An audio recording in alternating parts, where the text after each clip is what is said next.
Hey everyone, David here, Texas Horns football, recapping Texas 42, West Virginia 31, avenging back-to-back losses from last year. So Oklahoma State and West Virginia taking care of business there, coming off the bye week. But definitely drop your comments below, give the video a thumbs up, don't forget to subscribe, and be sure to check us out on Facebook, username Texas Horns football. We're over 54,000 Texas fans on that page, so it's a great community on there. So let me know what you thought about the game, the good, the bad, and how you feel heading into Oklahoma this Saturday in Dallas. So overall, definitely frustrated with how the game started. Pretty frustrating first half. West Virginia opens up with a passing touchdown, and you're just like, okay, is this another shootout? Are we going to play to the opponent again, or are we going to let West Virginia just, pass all over the place or get big chunks? But, I think overall, somewhat frustrating from the defense in the first half, but it kind of turned out to be, if the defense is playing pretty well, the offense isn't playing good. If the offense is moving the ball, the defense isn't playing good. So I think overall the first half was more frustrating for me from the offense stalling. Pretty rough opening for Sam. Is some of that coming off of the bye week? Maybe having the first game out of the state of Texas, not sure. But, definitely settled into the second half. Rashawn Johnson stepped up big to get over 100 yards at running back, and they made the decision to not play Colin Johnson. He was suited up on the sidelines for the first time, in a month, which just having his presence there as a team captain and as a senior leader is definitely good, but you still want that guy on the field. But overall, obviously 4 picks by the defense, which that now makes 6 picks in 2 games. So that's cool to see, just stepping up and making plays. Being aggressive in coverage. BJ Foster had great coverage on that, one pick, which was a bad, throw by Austin Kendall, but the other ones, Deshaun Jameson had, ESPN's top play of the week, and it was one of Randy Moss's He Got Moss plays where he just went up kind of with one hand, grabbed the ball, came over with the other hand while in the air, and just yanked that sucker down. It kind of fell on his back and then rolled over to take the ball away, which was really awesome to see. So it was cool to see those other defensive backs step up with all these injuries that are popping up, with the absence of Jalen Green, with the absence of Caden Stearns, and then, the kind of shaky play that we've seen from Kobe Boyce. So Deshaun Jameson, Anthony Cook, BJ Foster coming back, and then obviously Brandon Jones back there as another senior leader captain. So that was cool to see stepping up. Thought the defensive line had a tough time early on, but they seemed to really get it together more so in the second half and start to create some pretty tough times for the West Virginia offensive line and what they were trying to do in the run game. So that was cool to see those adjustments come from the Texas defensive front. And then kind of sticking with the line of scrimmage, I thought West Virginia, had a really good game plan for their defensive front, their linemen and linebackers versus the Texas offensive line. The offensive line looked kind of out of place for a lot of the first half, especially on some run plays. And I also think sometimes West Virginia's defense, just what they called, was just a really good match for the play that the Texas offense was running. So they created enough disruption in rhythm to where we saw a lot of the Texas drive stall. We saw a ton of third downs. Now, Texas was converting a lot of those third downs, which that was cool to see. But, man, it just seemed like for a while there it was one third down after the next.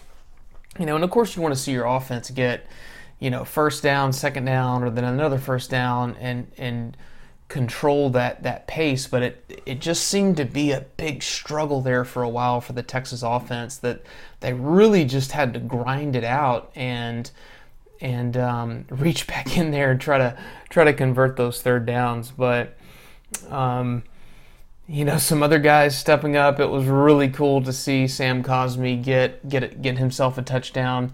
Officially goes down as a rushing touchdown because it was technically a lateral, a backwards pass by Sam Ehlinger, and then but Sam Cosmi wants that to go down as a touchdown reception, which would look 100 times cooler on his resume. But anyway, that was cool to see. We've seen some really cool, one trick play a game recently that has been executed really well. A lot of those type of trick plays, especially if they involve a lot of, passes back and forth or reverses, they can turn out to be really sloppy. But they've executed them, really well, which I think speaks to the preparation of the coaches and the leadership of some of those players. Cosmi's obviously a sophomore, but he has stepped up to be a leader on the line for sure, along with Captain Zach Shackelford. But that was cool to see. I thought the offense had a hard time getting the ball to Brennan Eagles. They tried several times, but he was covered well a few times. A couple of bad throws to Eagles from Sam Ehlinger, especially early on. But seemed like they went to him 4 or 5 times in a pretty short amount of time, which is fine. I mean, Eagles has shown the ability to just bust out huge plays. Coming into the game, he essentially had 1 touchdown for about every 4 catches. So just frequency-wise, that's pretty impressive.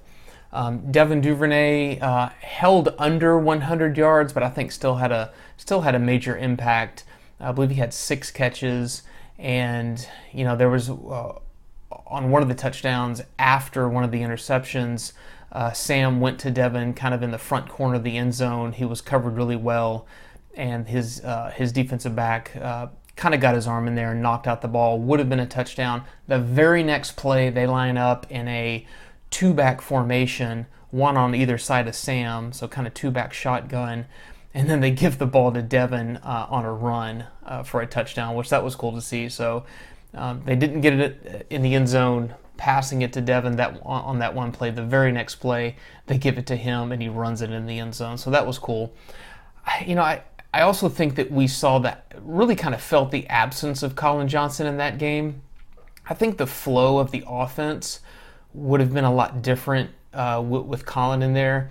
And I think we sometimes forget how much of a connection Sam has had with Colin. Now, this is essentially kind of Sam's, it's his 3rd year, it's his 2nd year as the starter, but you got to remember, Colin's been there that whole time. Devin has too, but Devin was by far the 3rd receiver last year. And, I just think that missing Colin has had a bigger effect than what, comes out in the stats. And I think it's more so in just the flow of the offense. So, Malcolm Epps had a touchdown there.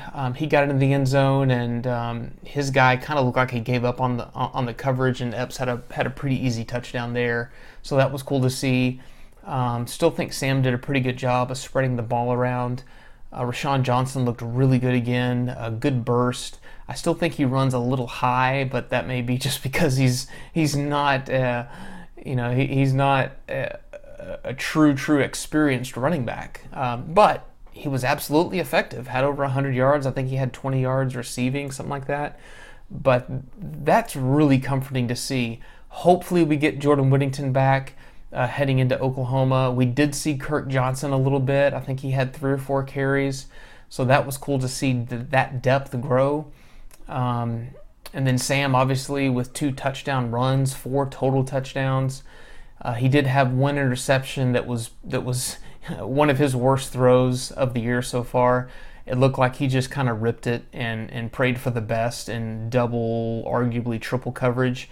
and I think if I remember right, he threw that ball to John Burt, which, I don't trust John Burt in sometimes in single coverage. So he's one of the fastest players in the Big 12, but you actually have to catch the ball. So that was kind of down the middle of the field. Luckily, it was a long throw, so it was kind of one of those prayers. But overall, I think the defense did a great job of keeping West Virginia out of the end zone for a huge portion of the game. Their field goal kicker missed 2, which helped Texas a lot. Early on, guys were going down with injuries. B.J. Foster had to get off the field for a long time. That was pretty scary. Keontae Ingram had to get off the field, and I don't think he came back into the game fully healthy at all. I think he was banged up. So, definitely a good avenging win against a team that had, kind of a last-second win last year over Texas. And, going to West Virginia is not easy. It's not an easy place to play. Their fans have raccoons on their head, and for some reason they think Texas is their biggest rival, whatever. But, definitely coming off definitely the tougher end of the schedule. The front half of the schedules is very front loaded. So, now we go into Oklahoma, and definitely absolutely one of the best offenses in the country.